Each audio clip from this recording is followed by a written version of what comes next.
I don't ever slow up, no I don't take shit. I got no love for the fakeness. If you wanna play tough and wanna hate this, I'll always show up. I don't ever slow up, no I don't take shit. I got no love for the fakeness. If you wanna play tough and wanna hate this, I'll always show up and make a statement. I don't ever slow up, no I don't take shit. I got no love for the fakeness. If you wanna play tough and wanna hate this, I'll always show up and make a statement. Everything I do so instinctive and so passionate. Every word I move so descriptive like an adjective. I got a vendetta against people who patented being negative when you should be getting after it. I got facts over tracks, this and that. Spitting slow, spitting fast. I could roast, I could gas. Think I'm okay at last, but I don't know if that can erase all the past. And the pettiness, a reflection of the emptiness. Hilarious, you think you're worth my time, you're delirious. Mysterious, because you hide behind a fake exterior. Inferior, you know I'll always be a bit superior. Get off of me, this ain't no humble brag. I want you to hear words, you can say them back. I want you to feel free from the chains at last, and to believe in what you got, it was built to last, yeah. Now that I've been put through hell, I never got anyone's help. I had to do it all myself. I don't ever slow up, no I don't take shit. I got no love for the fakeness. If you wanna play tough and wanna hate this, I'll always show up and make a statement. I don't ever slow up, no I don't take shit. I got no love for the fakeness. If you wanna play tough and wanna hate this, I'll always show up and make a statement. Gonna learn the consequence of being incompetent. Mental health is confidence, dreams and some honestness. I'm not here to save the day, that's for you to take away. I could play a million mind games, but instead I say something not illogical, something that is topical. Rub it on and watch it go, make yourself unstoppable. Dreams are irresponsible, but they're always possible. If you just believe, you could be so remarkable. Thoughts in my head, a collage and they spread. I'll be great one day, going off of my meds. No, I'm not giving up, no, I'm not giving in. I will make it to the top, taking off in the wind. I gotta make it, I'm saving every day to taste it. I'm patient, but my mind, it can hardly take it. I'm chasing a dream that I've had for several ages. A vacant, modern kingdom for the taking. Now that I've been put through hell, I never got anyone's help. I had to do it all myself.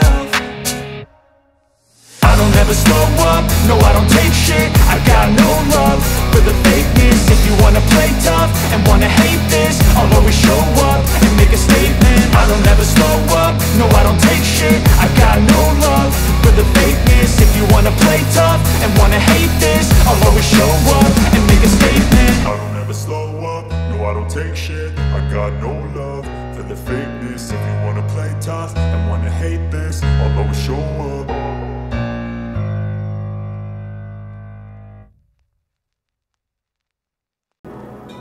Iya, ini utusan Prabu Siliwangi. Gak apa-apa ya, Kang. Itu sebagai selingan pemirsa. Ya, di sini memang kami bingung membedakan mana fosil, mana yang lain, karena di sini juga banyak tuh benda-benda koleksinya Kang Niko. Ada gerabah, ada apa yang memang semuanya serba apa ya, serba unik, serba eksentrik yang mempunyai nilai art atau nilai seni yang luar biasa. Nah, di sini kita akan mengekspos tentang penemuan fosil ini yang mungkin belum banyak, Kang, ya, yang belum ditemukan maupun juga masyarakat Purwakarta barangkali hampir lupa bahwa sebelum masa kini, masa kemarin ada yang disebut masa purbakala. Itu jauh dari zaman masa penjajahan, zaman revolusi kemerdekaan. Ini ada yang jauh lebih tua dari situ, itu masa purbakala. Jadi masa-masa awal planet bumi ini tercipta, Kang Setio, gitu. Nah, itulah zaman purbakala yang memang kalau ngitung tahun ke sini ya tadi ya sudah jutaan tahun. Sudah jutaan tahun ada keberadaannya. Dan di sini sudah nampak beberapa penemuan seperti, bisa dijelaskan, Kang, ini apa, Kang? Pak, menyerupai memang tanduk ini tuh? Kalau yang ini dinyatakan fosil tanduk kerbau. Tanduk kerbau. Tuh, ya, biasa pemirsa. Kalau pemirsa mungkin sering lihat kerbau masa kini atau hari ini, tidak akan sebesar ini tanduknya. Ini luar biasa, panjangnya berapa Kang U kira-kira bisa? Sekitar 80 Sekitar 80 sentian ya? 80 cm. 10 cm. Tanduknya aja segini, gimana kerbaunya gitu. Ya karena memang seperti informasi yang sering kita dengar bahwa zaman dahulu kala makhluk itu besar-besar ukurannya, porsi tubuhnya. Nabi Adam alaihissalam aja berapa Kang ini? Ini dia Pak Setio kan santri ya. Berapa hasta, kalau istilahnya hasta ya? Nabi Adam aja tingginya sekian besarnya gitu. Dan kita memang sampai hari ini ukuran tubuh makhluk itu, baik itu yang sifatnya ya seperti kita, makhluk manusia dan makhluk-makhluk lain itu semakin menyusut, semakin mengecil, betul ya? Jadi kita ini sekarang semakin mengecil ya, ukurannya. Jadi jangan heran juga kalau misalnya menemukan, oh kenapa ini tanduk sampai sebesar ini? Karena ya tadi mungkin sebelumnya nenek moyangnya kerbau ini tuh, kerbau ini mungkin lebih besar bentuknya. Jadi segini itu mungkin kecil gitu. Jadi mungkin ini ya generasi keberapanya lah gitu. Jadi mungkin dulu lebih besar gitu. Ya kita ingat mungkin sering lihat di film-film anaconda, dinosaurus itu ukurannya sangat besar. Nah, yang kita lihat di film itu ini terbukti ada eksistensinya bahwa kenapa dulu itu makhluk besar-besar. Nah, ini ada buktinya bahwa ini salah satunya mungkin dalam periode keberapa dari masa purbakala ini adalah peninggalannya dari sebuah sosok kerbau ya, kerbau purbakala. Nah, ini juga bisa dijelaskan Kang, apa aja ini yang di depan sini.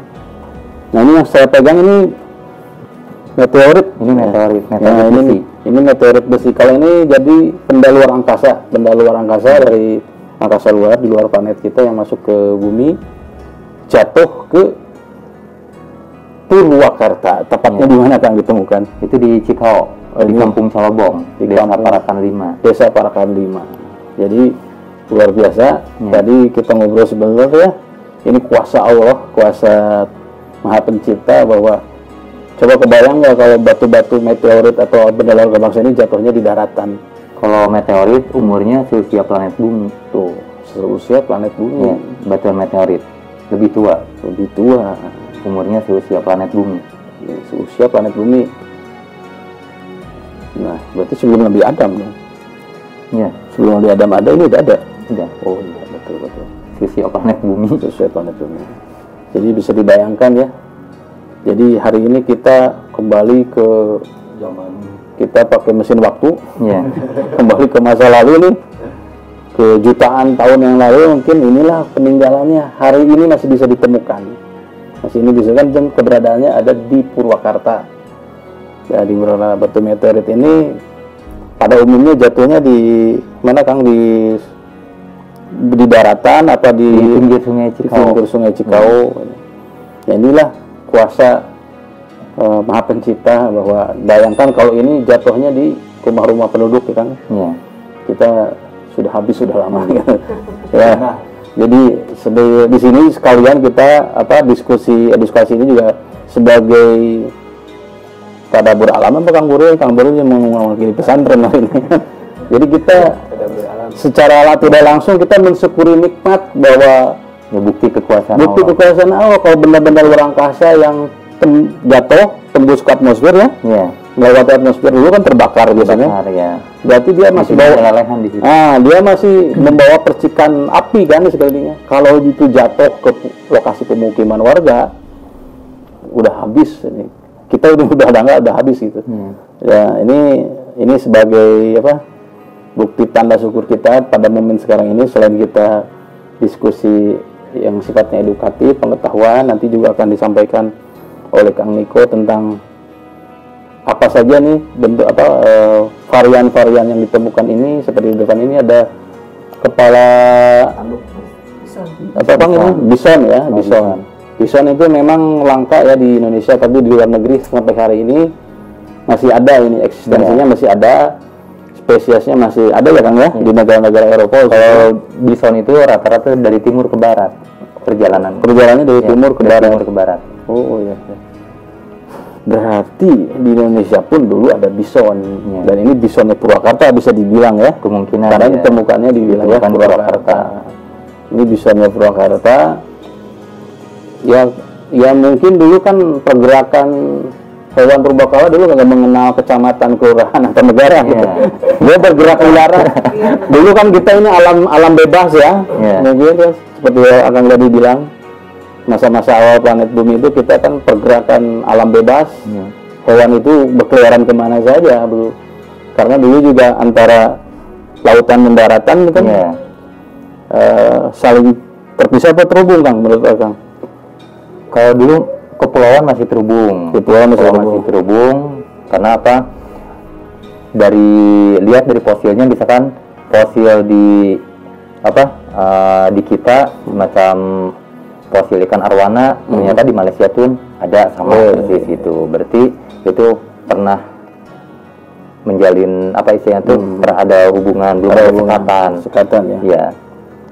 Karena daratan ini mungkin dulu masih saling tersambung ya antar negara itu, yang sekarang terpisah oleh laut dulu mah tersambung menjadi dulunya ada merupakan suatu daratan. Jadi perkembangan makhluk hidup di planet kita, planet bumi awal pecah bergerak ke sana kemari dan termasuk di Purwakarta. Jadi kalau kita sebagai generasi sekarang, manusia zaman ini mungkin heran kenapa bison yang adanya hari ini di luar negeri kok dulunya ada di Purwakarta. Nah, begitulah kira-kira.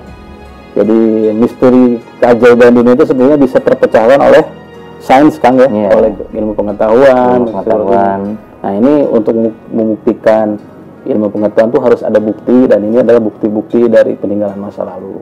Oke, selanjutnya pemirsa Purwakarta TV, kita akan kupas satu persatu bersama Kang Niko selaku penemu.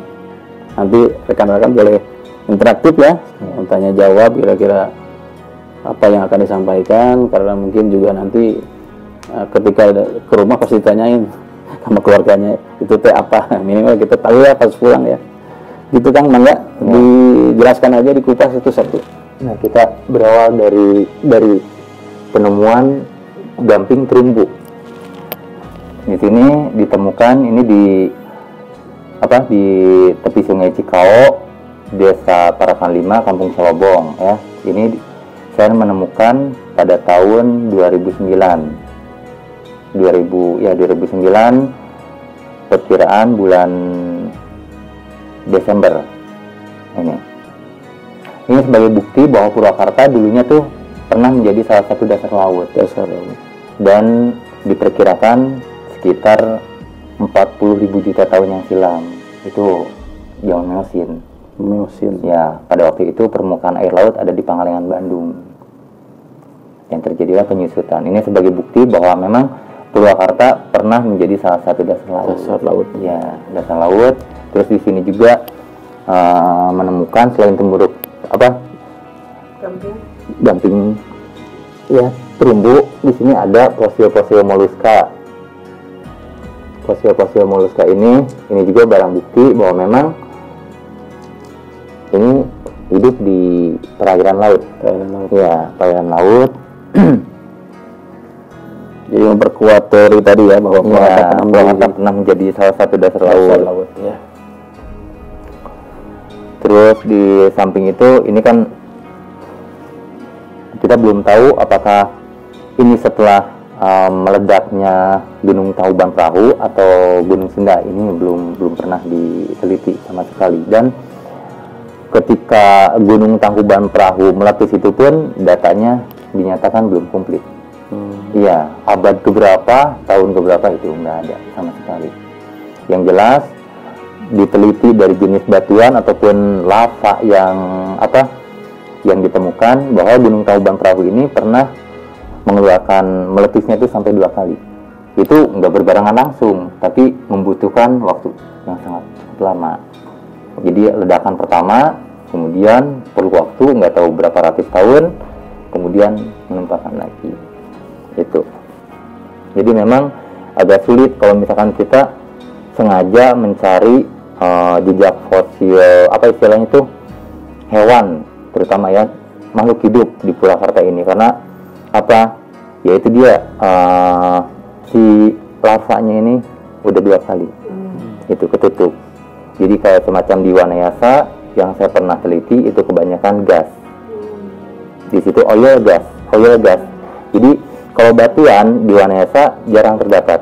Di situ mungkin kebanyakan oil sama gas. Adapun kalau kita mau meneliti tentang batuan, arahnya ke arah utara, dataran rendah. Ya, dataran rendah. Nah, misalkan pembelajaran tentang batuan fosil, ketika kita menyusuri sungai, terus menemukan jenis-jenis seperti ini, coklat, terus berbentuk bulatan, itu harusnya dipecah. Artinya kita harus mengetahui bagian dalamnya. Itu. Ini kemungkinan apa, Kang? Tadinya ini apa nih? Ini kemungkinan nggak tahu fosil, nggak tahu apa. Yang jelas inilah fosil. Tandanya fosil. Kalau batuan-batuan istilah itu jenis-jenis batuan yang bukan fosil kayak ini dinyatakan boleh dibilang nodul, lumpur padat. Ini nodul, cuman kan nodul di sini, ini lumpur nempel kemana? Akhirnya berbentuk seperti ini gitu. Terus ada lagi, nah di sini ini fosil. Terus apa yang mengikat ini?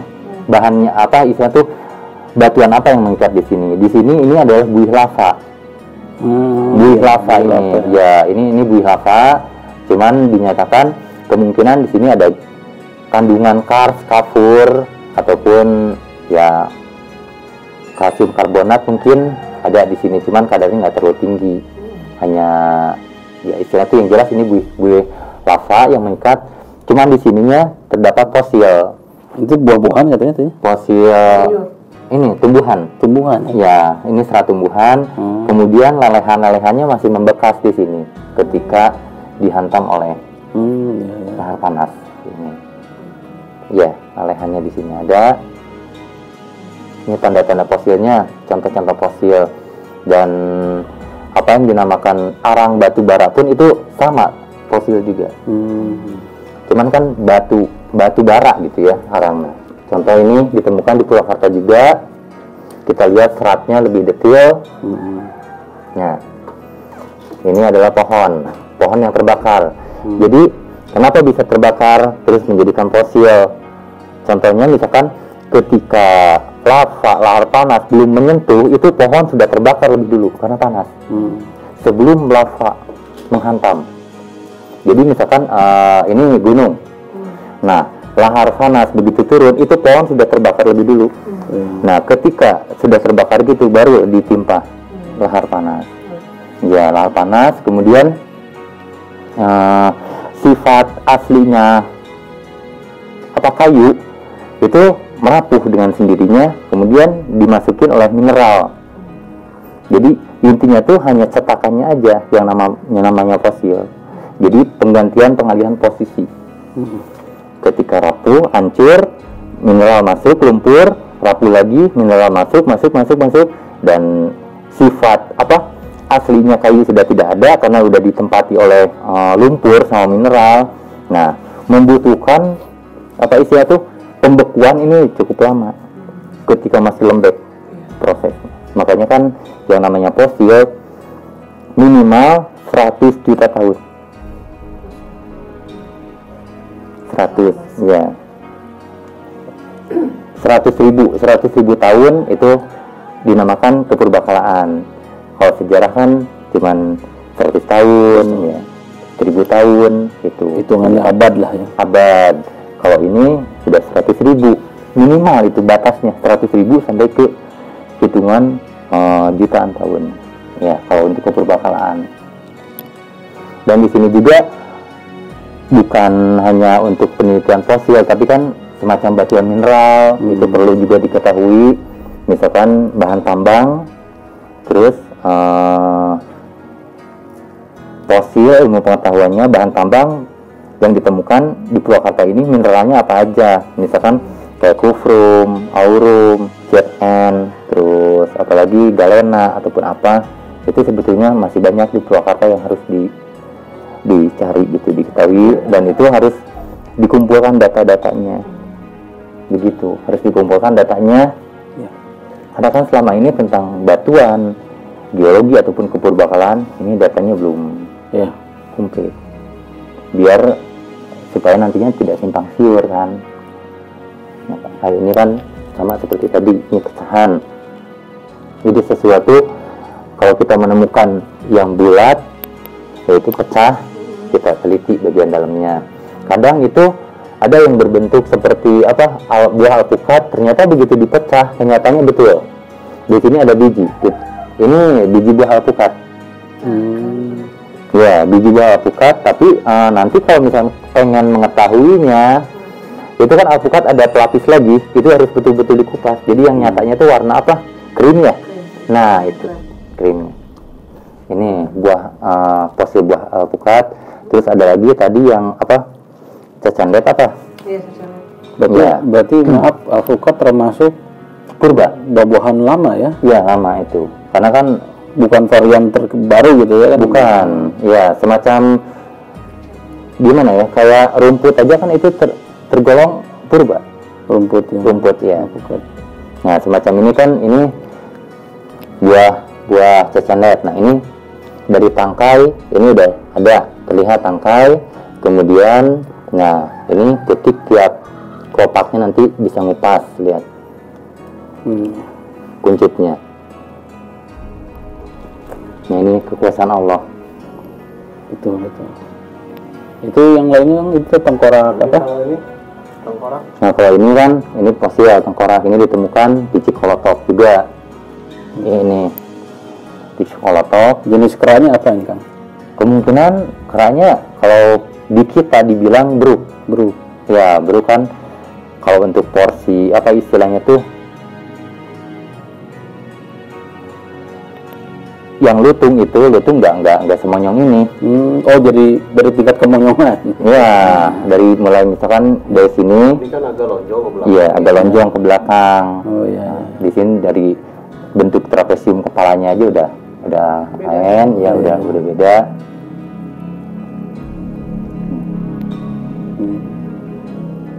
Betul. Ini di Cikolotok, ya di tebing. Terus ini juga sama, ini ditemukan tahun 2011 bulan April. Ya, April. Ini juga sama, selisihnya ini dengan ini sekitar 3 minggu saat penelitian di Cikolotok. Masih satu daerah. Ya, pada waktu itu penelitian fokus ke Cikolotok. Karena di Parakan 5 udah banyak ditemukan semacam untuk percontohan anak siswa sekolah, misalkan contoh batuan, misalkan mineral ataupun apa, pembelajaran tentang fosil ataupun apa itu. Ini katanya tadi kepitingnya. Ya, ini kepiting. Ini juga sudah membatu. Kepiting purba katanya. Itu di daerah mana itu kita? Ini masih Cikolotok. Ya, masih Cikolotok ini. Cuman membedakannya kalau ini di tempatnya lokasi pasir.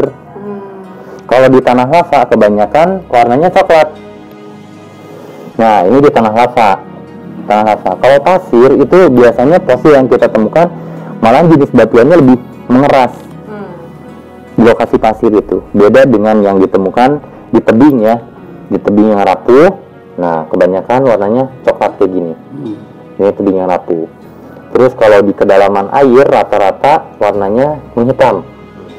Yang tadinya di kedalaman air. Jadi udah istilahnya tuh terendam air. Contoh seperti ini. Nah, ini udah hitam, terendam air. Kemudian bisa membedakan mana bagian dalamnya. Nah, ini yang tidak terendam air. Ini masih ada di tanah lava. Jadi saat menemukan dalam posisi penyusutan air ya, begini.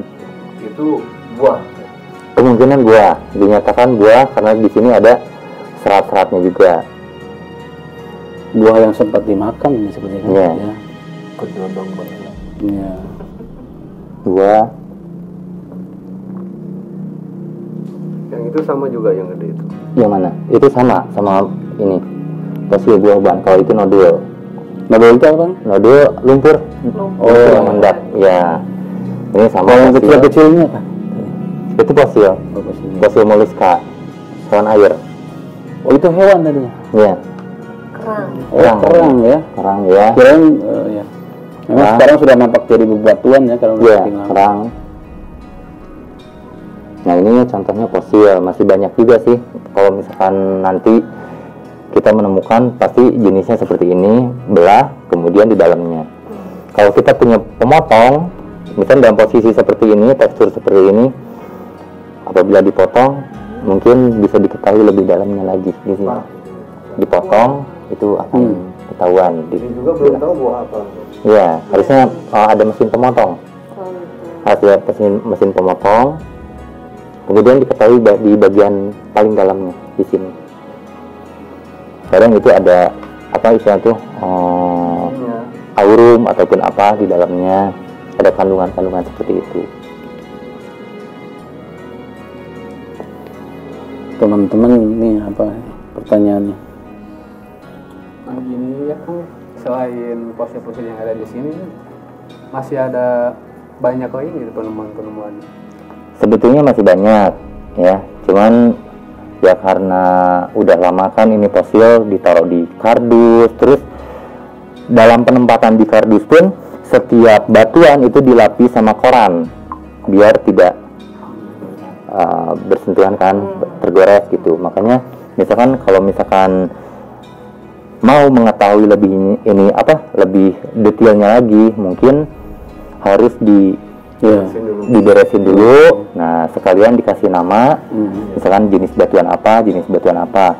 Kan di sini ada batuan beku gitu ya, ada batuan malihan, ada batuan apa istilahnya tuh nodul ataupun yang lainnya, masih ada fosil, kristalin, ada banyak penemuan di Purwakarta. Kalau di daerah Cikolotok lebih ke apa? Fosil apa sih? Di Cikolotok sebetulnya untuk Cikolotok tekstur tanahnya bukan pasir, jadi kebanyakan batunya seperti ini. Jadi jarang kalau misalkan ditemukan kayak kristalin. Emang ada kristalin, cuman apa istilahnya tuh sifatnya tidak berkelompok. Nah, kalau misalkan di lokasi pasir kan rata-rata berkelompok, misalkan kristalin gitu ya. Kalau di Cikolotok enggak, pasti ada kristalinnya, cuman dalam posisi tidak berkelompok besar gitu, kelompok kecil, pecah, terbawa air arus ataupun gimana. Kalau di Cikolotok juga banyak fosil-fosil buah-buahan ditemukan di sana. Banyak, ya, banyak buah-buahan, terus hewan juga. Hewan. Ya, hewan, semacam beberapa ini temen pernah pas saya ajak ke Cikolotok itu di tebing-tebingnya dicongkelin gini, cuman rapuh, patah ya di tebing. Ya, karena kan ditemukannya bukan di tempat pasir. Jadi kalau di tempat pasir itu karena lembab mungkin ya, lembab, kemudian kimiawinya tuh semakin menguat. Nah, ini di tebing. Ya, di tebing kan rata-rata yang kita temukan fosilnya rapuh. Itu sama temen dicongkelin, pas dapat hancur ya. Terus bintang laut hancur, bintang laut juga. Jadi memang itu harusnya gimana ya, terkecuali kalau kita punya cairan pengeras, semacam apa istilahnya tuh buat ini tuh yang bening buat fiber itu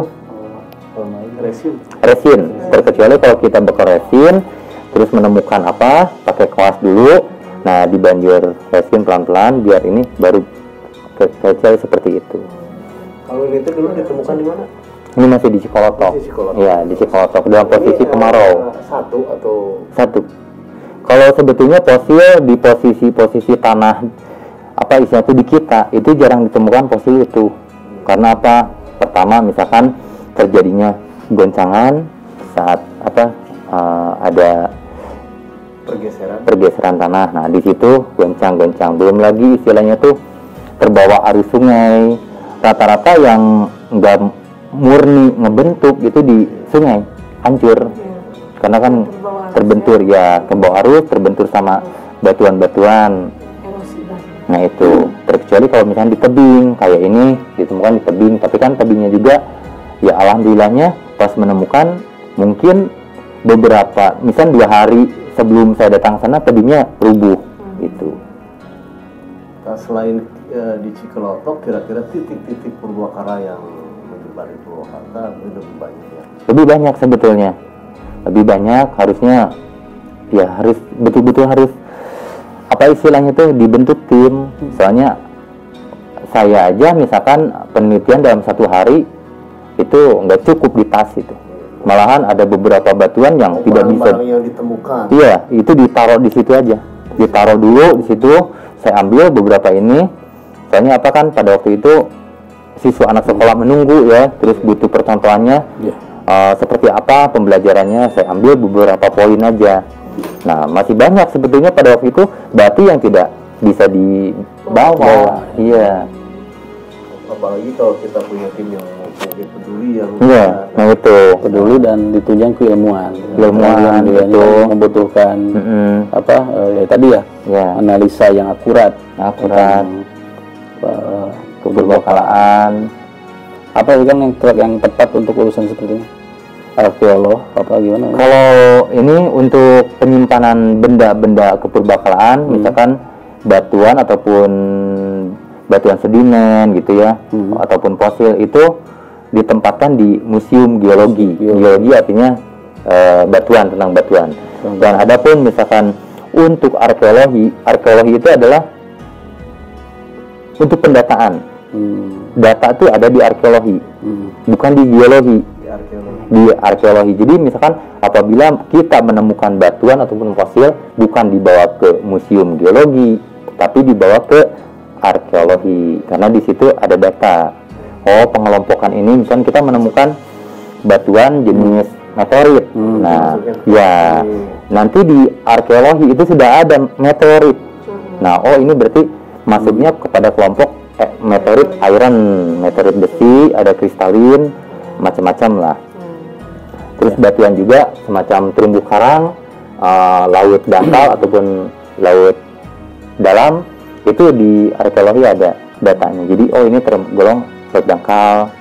Berarti kalau kita nemu sesuatu, kita ke arkeologi. Maka dari itu misalkan angka bagusnya kalau misalkan warga Purwakarta ini jadi tim yang solid gitu ya, kerjasama demi untuk Purwakarta. Jadi jangan sampai kita menanyakan apa yang pernah Purwakarta berikan kepada kita, tapi harusnya kita tanyakan apa yang kita berikan kepada Purwakarta. Nah artinya setelah saya memberikan contoh penelitian ya baru sedikit gitu ya, pengetahuan saya baru dikit lah, tapi ini mudah-mudahan bisa bermanfaat ke depannya untuk semuanya, bahwa dari contoh ini manfaatnya apabila misalkan kita bekerja sama bareng-bareng menemukan apa-apa dan datanya ini, otomatis Purwakarta punya arkeologi, karena itu pendataan.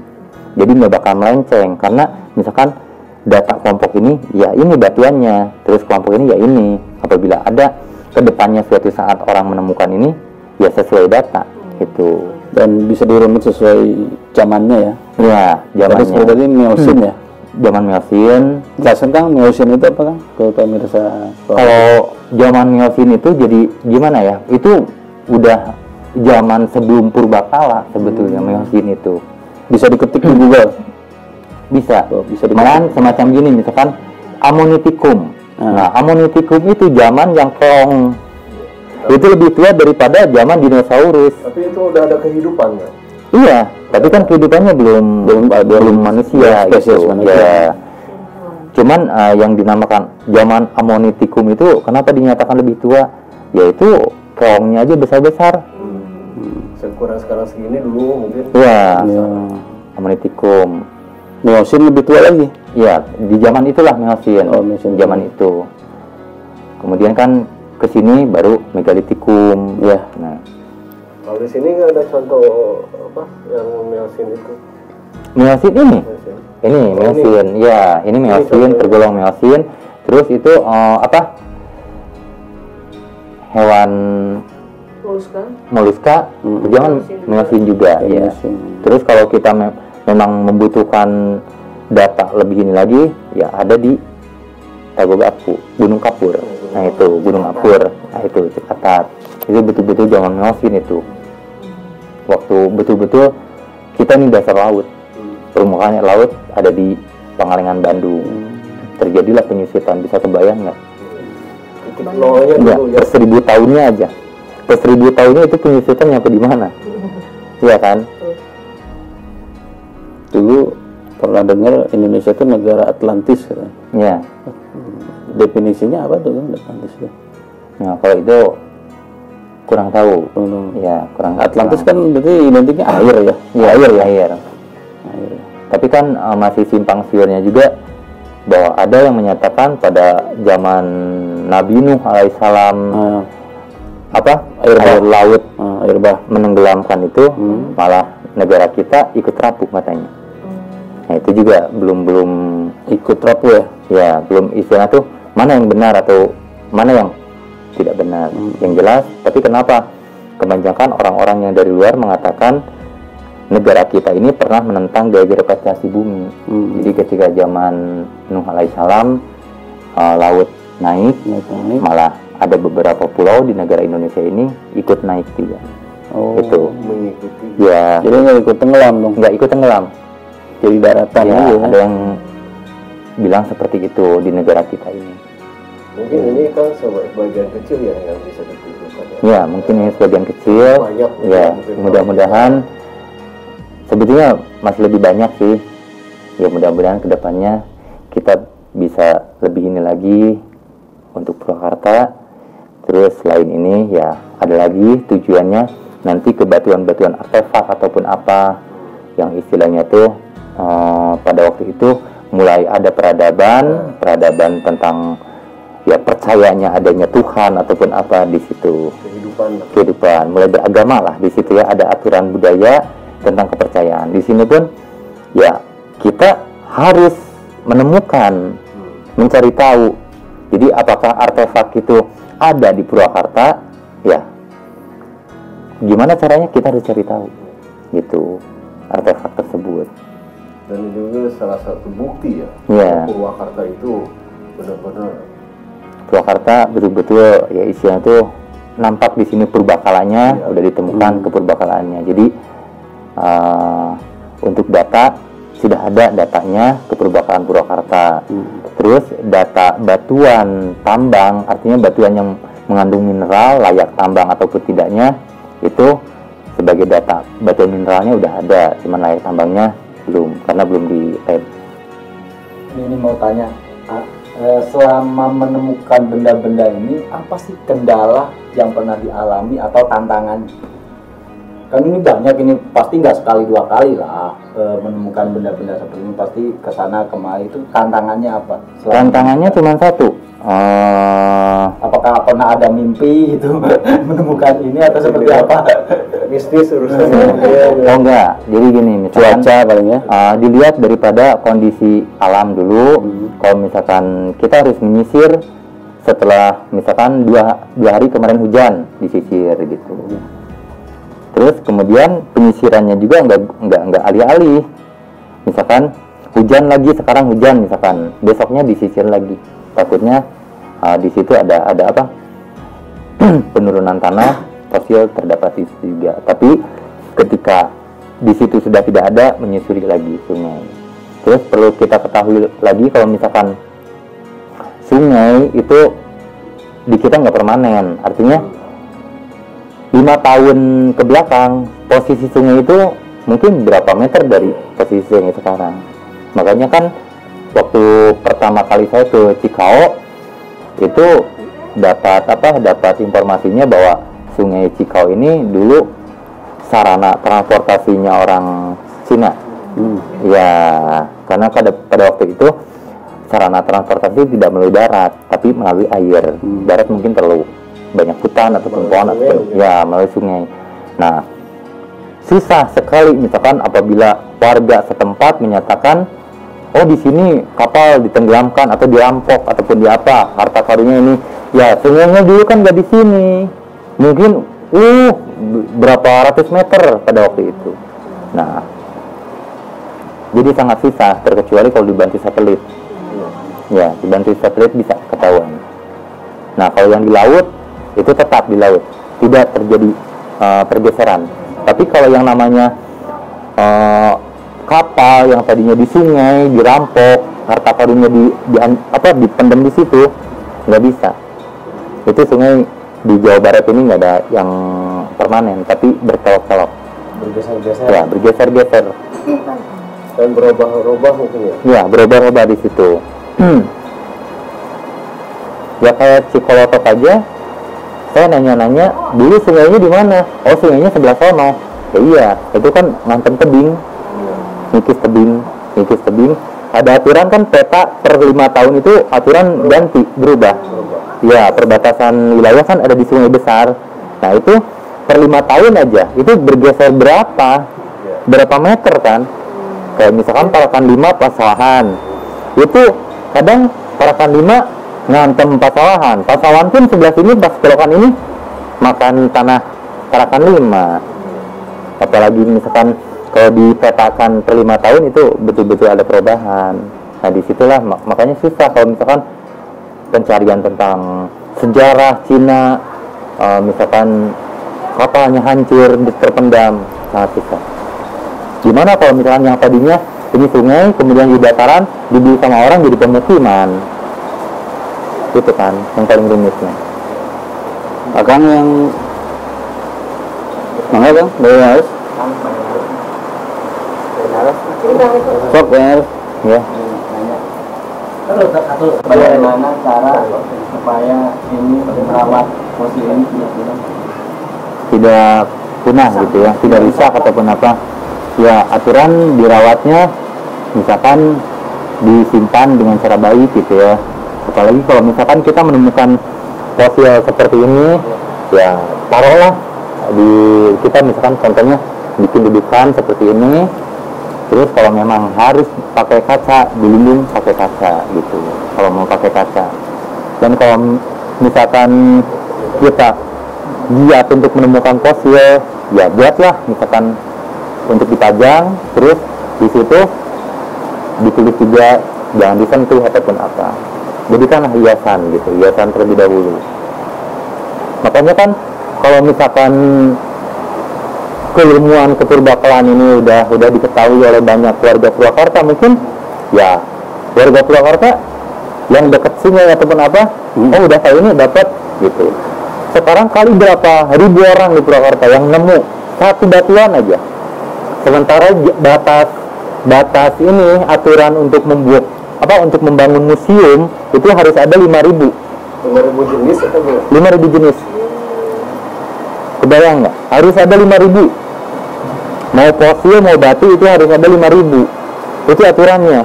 Terus apabila kita mendirikan museum itu bukan ke Jawa Barat, bukan ke Bandung, tapi ke Banten. Ya, untuk museum sejarah ataupun kepurbakalaan itu ke Provinsi Banten. Cuman minta dari Banten itu harus ada datanya 5.000 aturannya, 5.000 batu.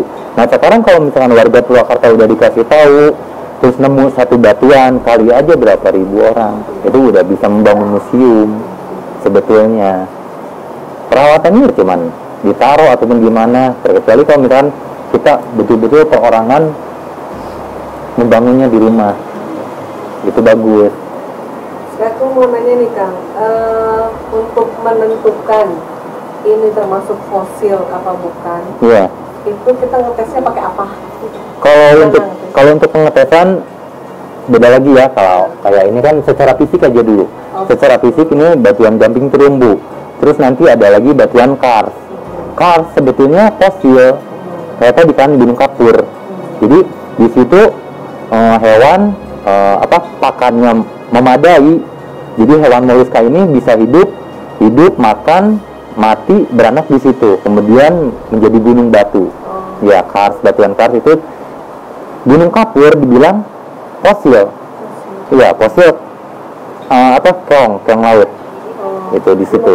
Gunung Kapur. Iya. Nah, kenapa yang dinamakan kapur? Itu kan karena tempurung itu mengandung kapur di situ. Jadi saking banyaknya jadi kayak gunung. Iya. Kemudian ada mineral lagi. Misalkan kayak kayak kristalin ataupun apa, kalsium karbonat ataupun apa, itu ada batuan kapur.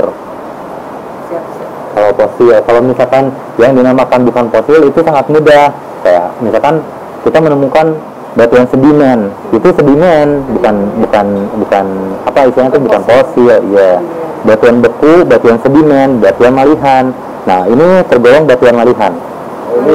Ya, ini malihan. Ada batuan malihan di tangan kamu. Ada di saya. Ya, itu tergolong batuan malihan. Terus ada lagi batuan beku kan, batuan beku. Kayak misalkan batuan basal berumur tua. Terus ada lagi batuan basal berlubang gas. Nah, banyak sebetulnya. Berarti kita memang perlu pengetahuan macam-macam batu Ya, iya betul.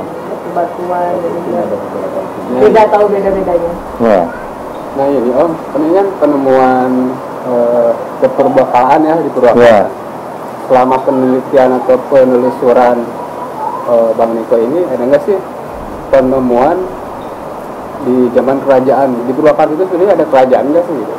Kalau di Purwakarta belum ya, belum diketahui bentuk fisik kerajaannya, itu belum diketahui. Cuman kalau peradaban mungkin ada. Ya, peradaban semacam Prabu Siliwangi, itu kan Siliwangi simbol Sili Asa, Sili Asi, Sili Asu. Nah, kemungkinan Prabu Siliwangi ini lebih tua karena tidak ada jejak istananya.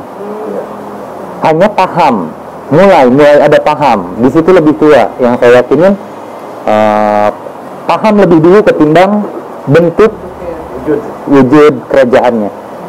Terkecuali kalau Galuh Pakuan itu kan hampir dia lebih tua dari Majapahit, Galuh Pakuan, bukan di Purwakarta. Tapi yang lainnya, ya Galuh Pakuan, terus kayak prasasti, itu kan beda lagi prasasti. Itu sejarah masuknya prasasti, terus kayak tulisan-tulisan Palawa gitu ya, Hanacaraka ataupun yang lainnya.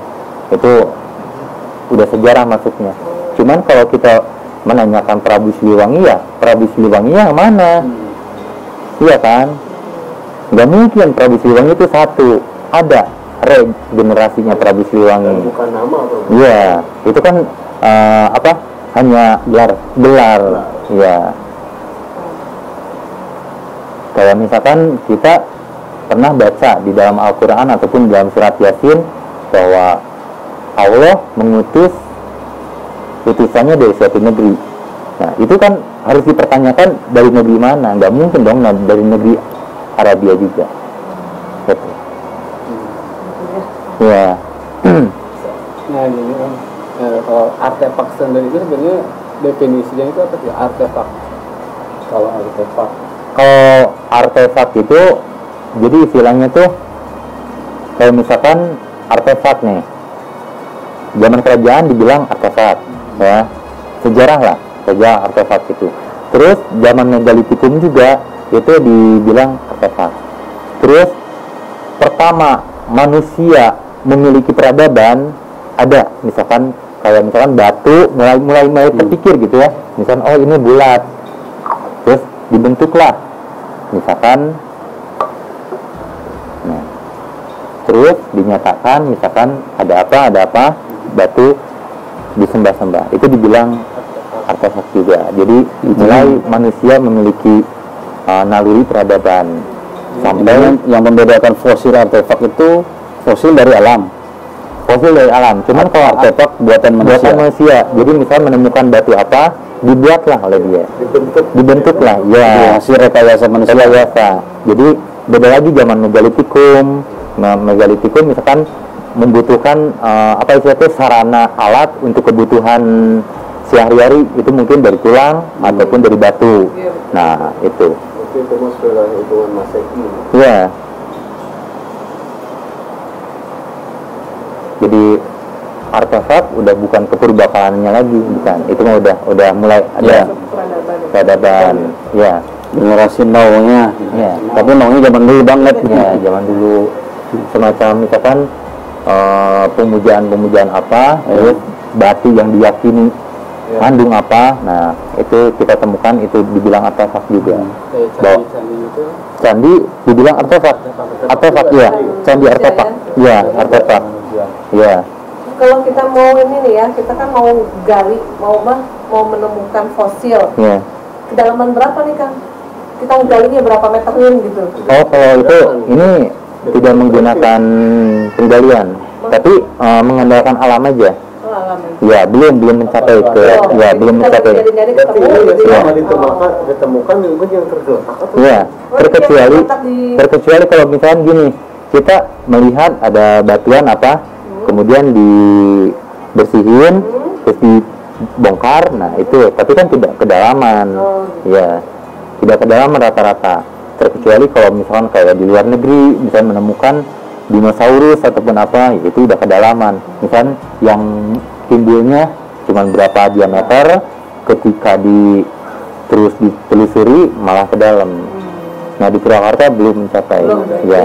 Kayaknya kan di pinggir tebing. Ya. Terus kalau di Son masih di tebing-tebing juga ya. Jadi belum sampai ke dalam ya, tanah ya. Belum ke dalam tanah. Ya berarti yang tergeletak. Karena kan ya istilahnya itu pencarian manual. Hanya mencari data keberadaan Purwakarta. Terkecuali kalau misalkan ya kita menemukan apa, misalkan kayak misalkan kuburan zaman dulu, itu baru digali, ditemukan misalkan batu, kenapa kok lempengannya misalkan di ini semakin luas, nah digali kok jadi berbentuk kotak, tapi dikelilingi sama batu pipih. Nah itu baru penggalian namanya ya. Dan apabila mau dibawa, itu dibawa batunya, difoto dulu, dipindahkan dalam posisi bentuk yang sama gitu. Jadi banyak sih yang namanya penggalian, itu ada yang tambang kan, misalkan kedalaman berapa, ada batuan apa, itu ditambang. Dan kalau fosil itu harus terlihat dulu, baru kita mengejar ini kemana arahnya gitu. Jadi nggak misalkan lahan tanah kosong lantas kita gali, itu rata-rata tambang mineral, ya rata-rata tambang. Selama ini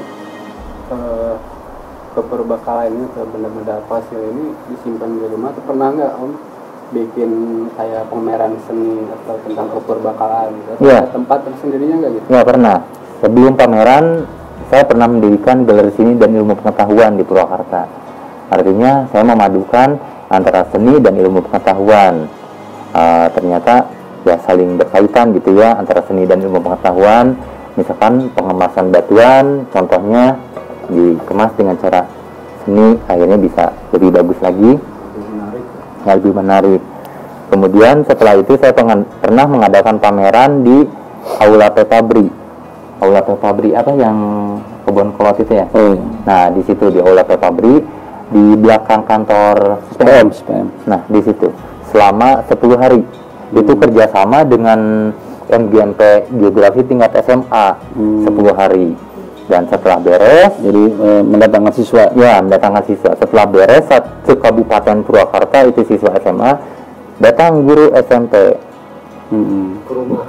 Datang ke tempat itu. Kenapa nggak ngasih tahu ke sekolah SMP gitu ya? Ini masih ada waktu nggak?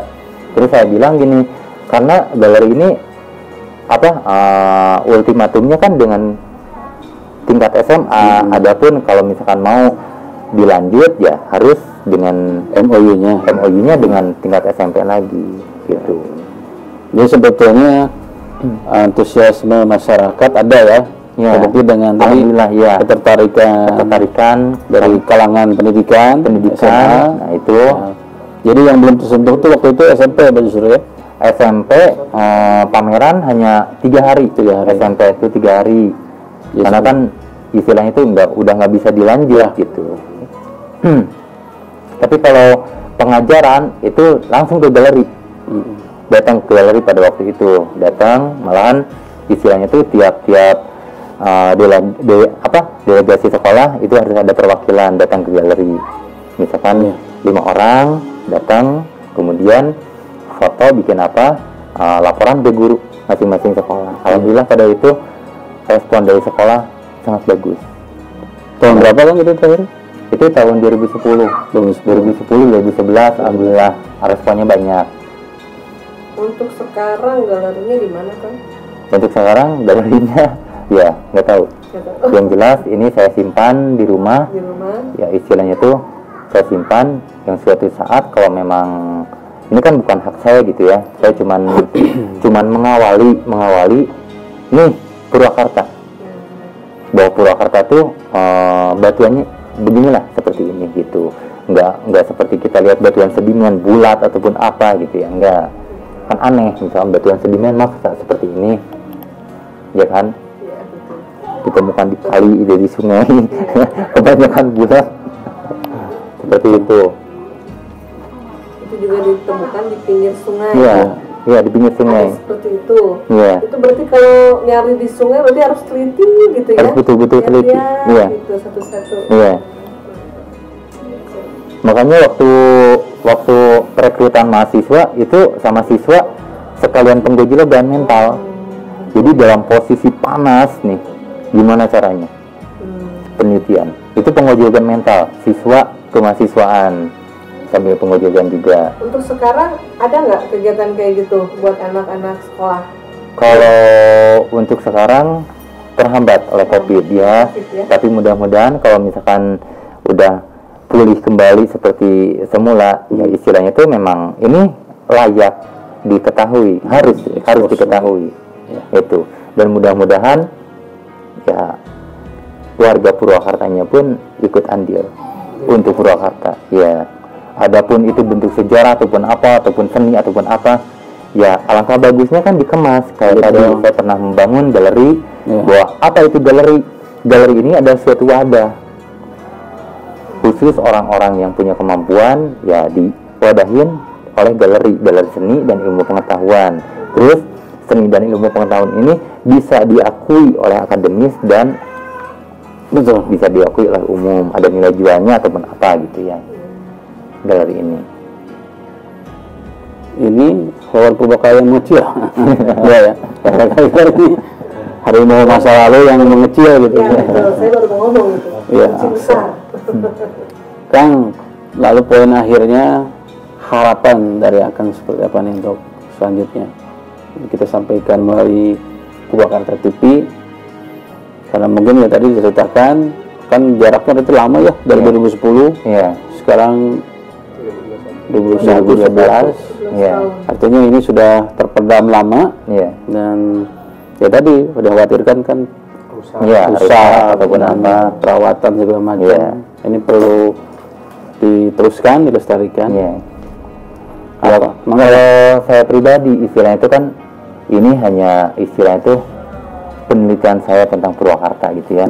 Karena apa, di mana tanah dipijak di situ yang itu junjung. Dan saya memang bukan dari Purwakarta, saya bukan asli Purwakarta, saya dari Bandung. Tapi cinta.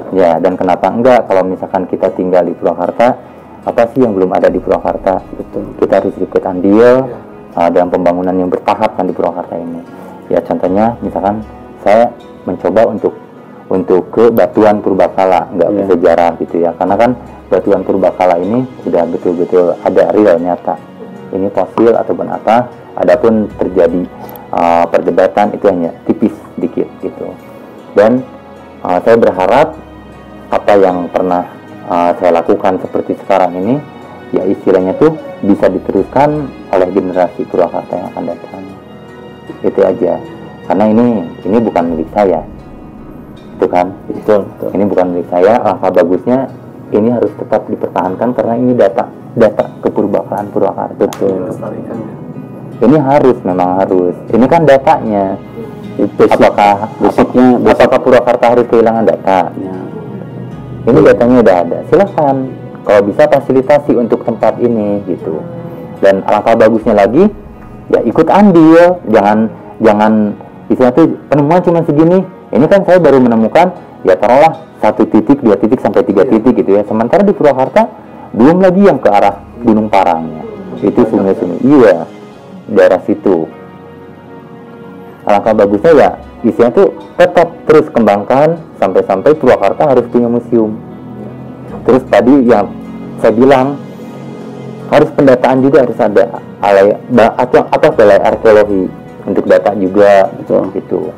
Jadi pendataan di Purwakarta nih batuannya ini, kelompoknya ini, kelompoknya ini, kelompoknya ini. Di dasarnya kecintaan Kang Niko barang ini sampai sekarang masih ada. Iya. Dan selama saya masih tinggal di Purwakarta, ketika ini saya pasrahkan kepada orang yang betul-betul mau gitu ya memperjuangkannya, saya juga nggak diam gitu. Artinya tetap dalam waktu-waktu tertentu, misalkan saya menemukan apa ataupun bisa yang saya bantu di situ. Misalkan bagusnya kedepannya kayak tadi misalnya ke artefak gitu ya, ke artefak, terus adapun batuan zaman menggali tikung ya susunlah dengan cara itu. Seperti itu. Kecintaan kepada Purwakarta. Mudah-mudahan sebetulnya ini menjadi tambahan bagi destinasi Purwakarta ya, yang sudah destinasi wisata. Kalau kita kemas sebetulnya bisa untuk kepentingan pariwisata juga. Iya. Coba lagi memadukan, di situ ada pendidikan. Iya, terus pelatihan di saung-saung, terus ada percontohan kayak tanaman, pertanian ataupun apa, ininya ada, seninya ada. Hanya saja tempatnya. Tempat di sini, misalkan di setting lah tempat itu bisa membawa orang untuk pendidikan terbuka gitu ya. Misalkan di sini ada pelatihan tentang kerajinan ataupun apa, misalkan di situ ada balai-balainya. Terus balai-balai yang tidak ditempati itu bisa untuk dikunjungin orang, misalnya lewat di itu porsi lewat dijual berapa gitu. Atau kalau mau bikin monumental misalnya tanduk raksasa ini taruh di salah satu sudut. Ya. Air mancur itu pakai kaca, dibikin tubuhnya, atasnya ditaruh ini dikacain. Ya. Jadi tanduk apa? Yang jadi pertanyaan saya teh gini, mau nggak pemerintah memfasilitasi tempat untuk hal-hal seperti ini? Ya sebelum itu, ini sebenarnya menarik karena wisatawan. Ini tanduk apa nih dekat air mancur? Di atas tubuh dikacain, gitu. Nah, di situ kan bisa ada tulisannya tuh ya, narasinya seperti apa, keterangan. Atau arahin aja, kumpulin orang-orang seni di Purwakarta. Iya. Seni di Purwakarta bikin guci raksasa, padahal di dalamnya perpustakaan. Ya kan begini Kang, kan? Jadi tidak mengandalkan misalnya tukang, bayar tukang. Kumpulin aja orang-orang ahli di Purwakarta, mengandalkan tangan, itu kebesaran dari Allah kan. Nah, gimana caranya mengawalinya? Itu misalkan contoh membuat guci raksasa, padahal itu kan ruangan. Terkenalnya di Ajun kan, Sementara Wanayasa itu buah manggis. Nah, manggis raksasa dalamnya apa? Ruangan itu. Ruangan apa? Kayak misalkan. Yang penting yang kau jangan sampai ini ditaruh di pasar Jumat gitu. Lalu dibilang ini nenek moyang orang Purwakarta. Banyak tersinggung. Nenek moyang gua. Nanti wisatawan tanya sama tukang bubur yang pasar Jumat itu nenek moyang orang Purwakarta. Jangan sampai tersinggung nanti. Ini juga kan, ini luar biasa nih kalau ada diekspos di sudut-sudut kota misalnya ya, tersendiri gitu. Ini apa? Nah ini juga jangan sampai dibilang ini tanduk dajjal tuh ini, jangan. Nanti Purwakarta negatif citranya. Jadi ini tanduk purba, gitu. Kerbau purba. Tanduk purba, gitu. Begitu. Jadi ini milenial ada tanya lagi? Yang paling muda di sini? Cukup. Ya. Artinya kalau kita kemas dalam kacamata marketing pariwisataan, ini hal menarik. Ini hal menarik. Artinya kalau patung itu kan buatan. Ini kan alami. Ini alami ada historinya, ada bobot historinya, edukasinya keberbakalaan. Ya nggak apa-apa, ada patung-patung monumental, ada seperti ini di mix and match lah. Ya kreatifnya orang Purwakarta kan gitu kan ya. Dan pemerintahnya tentu saja gitu. Tentu saja masyarakatnya kreatif, pemerintahnya kreatif. Hal-hal teman ini menjadi sesuatu yang bermakna gitu. Gitu kan? Iya. Mudah-mudahan kedepannya Purwakarta itu bisa betul-betul ya, tadi Kang Uwu bilang katanya ini kemungkinan buah huldi. Dulu dari mana? Ya, dulu kan ceritanya Nabi Adam itu diturunin buah huldi ini ikut. Nah, ini tanduk iblisnya. Semuanya jatuh di Purwakarta. Atau viral Purwakarta. Jangan. Maksudnya narasinya mending yang asli aja gitu. Gitu kan ya? Ya. Luar biasa. Mangga ini serah terima. Generasi muda. Gua Huli. Siap. Gitu. Oke, saya mau ucapin buat teman-teman yang sore hari ini, sebelumnya dari siang tadi ya, dari sampingnya sehingga sore ini menemani dalam acara wisata Purbakala bersama rekan-rekan. Di samping saya Kang Septio dari Komunitas Pedagang Bakso Nusantara Chapter Purwakarta KPBN, lalu ada Kang Abdul Rojak dari Pergerakan Mahasiswa Islam Indonesia atau MI, dari kawan-kawan mahasiswa, dari Komunitas Sosial Peduli Purwakarta Berbagi Teh Dewi, Kang UU Wijaya dari Paguyuban Sedawani, Kang Doril dari beliau pendiri Masyarakat Relawan Purwakarta dan grup medsos Facebook Informasi Purwakarta Terkini, dan banyak sekali organisasinya. Lalu dari Kang Arif dari Masyarakat Relawan Purwakarta. Demikian obrolan kita sore hari ini. Semoga apa yang sudah kita kupas tadi menjadi rekomendasi. Pertama, rekomendasi ilmu pengetahuan bagi masyarakat Purwakarta tentang apa itu fosil, apa itu keperbakalaan. Lalu rekomendasi selanjutnya adalah bagaimana caranya kita masyarakat Purwakarta terus melestarikan peninggalan purbakala ini supaya tidak punah. Untuk itu perlu perhatian dari semua pihak, dalam hal ini pemerintah Kabupaten Purwakarta dengan leading sektor terkait, dengan dinas terkait, lalu kalangan stakeholder, kalangan masyarakat pada umumnya, supaya saling bersinergi bahwa ternyata kita kaya dengan peninggalan-peninggalan yang sifatnya jauh melampaui dari masa-masa yang seperti kita selama ini ketahui. Jadi ini mewakili pada masa kepurbakalaan, masa-masa awal planet bumi yang kita singgahi sekarang. Demikian dari Kecamatan Sukatani, kami kerabat Purwakarta TV mengucapkan terima kasih. Sampurasun.